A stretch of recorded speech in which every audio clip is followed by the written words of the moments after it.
इस दुनिया में ऐसी बहुत सारी चीजें घटती हैं जिनका कोई भी एक्सप्लेनेशन नहीं होता। और जब ऐसी चीजें आंखों के सामने शुरू हो जाएं और अपने खुद के सर्वनाश की वजह बन जाएं, तो तब कोई भी अपनी बिलीव्स और आइडियोलॉजीज को क्वेश्चन करने लगेगा। ऐसी ही एक कहानी है डॉक्टर रोशन की। डॉक्टर रोशन एक गवर्नमेंट द्वारा अपॉइंटेड डॉक्टर थे और उनकी ड्यूटी उत्तर प्रदेश के एक छोटे से गांव गंगापुर में लगी थी। गंगापुर में पिछले कुछ दिनों से कई लोग एक बीमारी की वजह से पागल हो रहे थे। कुछ लोग तो कमजोरी की वजह से मर भी गए थे। डॉक्टर रोशन को इसी बीमारी के इलाज के लिए गंगापुर भेजा गया था।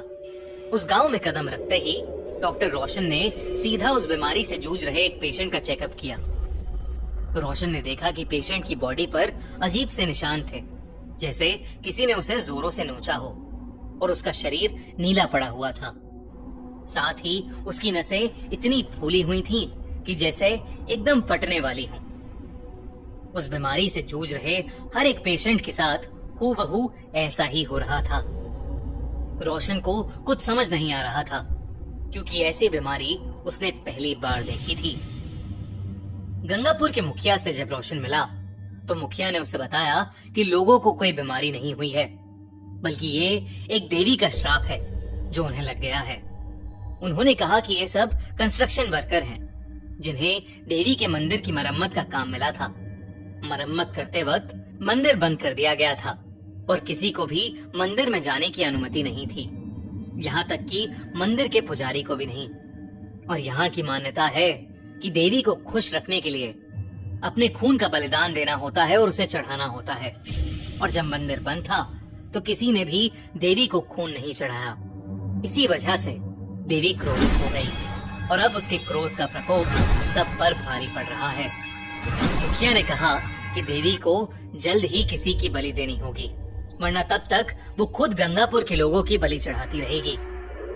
मुखिया ने रोशन को फौरन गांव छोड़ने की सलाह दी, पर रोशन एक बहुत ही एजुकेटेड और प्रोग्रेसिव आदमी था। इन सब में बिल्कुल यकीन नहीं करता था। उसे लगा था कि ये सब सदियों से चलती आ रही झूठी बातें हैं। लेकिन जब रोशन को गंगापुर के इतिहास के बारे में और चीजें पता लगीं, तो उसके रोंगटे खड़े हो गए। एक रोज वो गंगापुर के मंदिर के पास से गुजर रहा था कि तभी उसे एक अजीब सी बूढ़ी औरत दिखी, जो एक पेड़ के नीचे बैठी रोशन को घूरे जा रही थी। रोशन जैसे ही उसके पास से गुजरा, वो उसके ठीक सामने आ गई। उसके चेहरे पर उसके बाल बिखरे हुए थे। ऐसा लग रहा था जैसे वो कई महीनों से नहा ही न हो।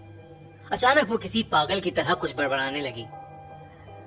रुक्मणी, मंदिर मत जाओ, वापस आ जाओ। रुक्मणी, रुक्मणी, मंदिर मत जाओ। और यही बड़बड़ाते हुए वो बूढ़ी औरत जमीन पर गिर गई और उसे दौरे पड़ने लगे। रोशन उस पागल बूढ़ी औरत की इस हरकत से घबरा उठा। वहाँ एक और आदमी भी घूम रहा था, जिसने उस पागल औरत को वहाँ से भगा दिया। और फिर उस आदमी ने रोशन को रुक्मणी के बारे में बताया। उसने कहा कि करीब 2 साल पहले उसी पागल औरत की 16 साल की बेटी घूमते घूमते उस देवी के मंदिर में चली गई, और जब से वो वापस आई तब से ऐसा लगने लगा कि किसी ने उसके ऊपर काला जादू कर दिया हो।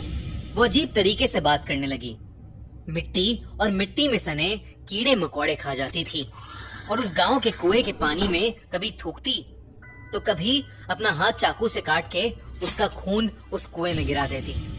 लोगों को लगने लगा कि जब वो मंदिर में गई होगी तो उसने ना चाहते हुए भी देवी को नाराज कर दिया होगा, जिसकी वजह से देवी ने क्रोध में आकर रुक्मणी को एक श्राप दे दिया।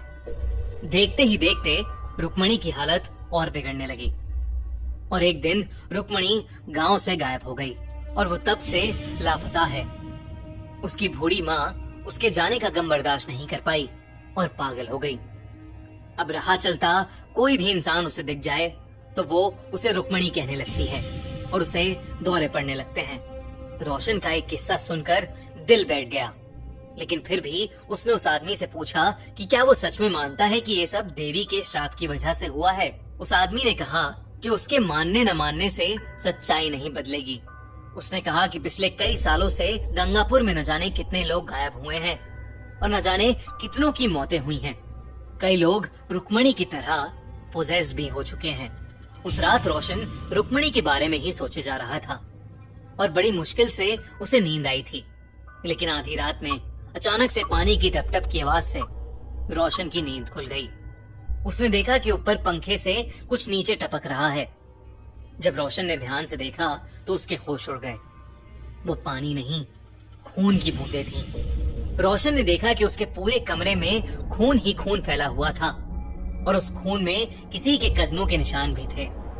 उन निशानों को फॉलो करते हुए रोशन अपने घर के बाहर पहुंचा तो उसने देखा कि एक 16-17 साल की लड़की नीचे बैठकर पागलों की तरह मिट्टी और मिट्टी में सने कीड़े खा रही है।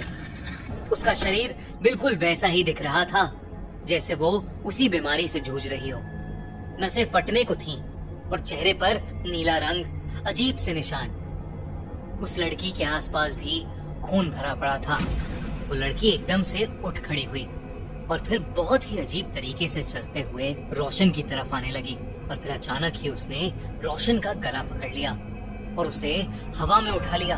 इससे पहले कि रोशन कुछ कर पाता, उस लड़की की आंखें सफेद हो गईं और उसे अजीब से दौरे पड़ने लगे। उसने रोशन का गला छोड़ दिया और रोशन नीचे गिर पड़ा। रोशन के गिरते ही वो लड़की भी बेहोश हो गई। जब रोशन ने उसे चेक किया तो उस लड़की की सांसें नहीं चल रही थी। रोशन उसे तुरंत हॉस्पिटल लेकर गया, लेकिन वहां जो उसे पता चला उससे उसके रोंगटे खड़े हो गए। जब उस लड़की के टेस्ट हुए तो पता चला कि वो उस रात नहीं बल्कि कई दिनों पहले ही मर चुकी थी और वो कोई और नहीं बल्कि उस गांव में रहने वाली उस पागल औरत की बेटी रुक्मणी ही थी। उस रात रोशन का दिल दहल गया था, लेकिन जब वो वापस अपने घर आया तो उसके घर के अंदर ना तो कोई पैरों के निशान थे और ना ही कमरे में खून की एक भी बूंद। रोशन को कुछ समझ नहीं आ रहा था कि उस रात उसके साथ क्या हो रहा है। रोशन बस सुबह का इंतजार करने लगा और अगले ही दिन रोशन गंगापुर हमेशा हमेशा के लिए छोड़कर चला गया।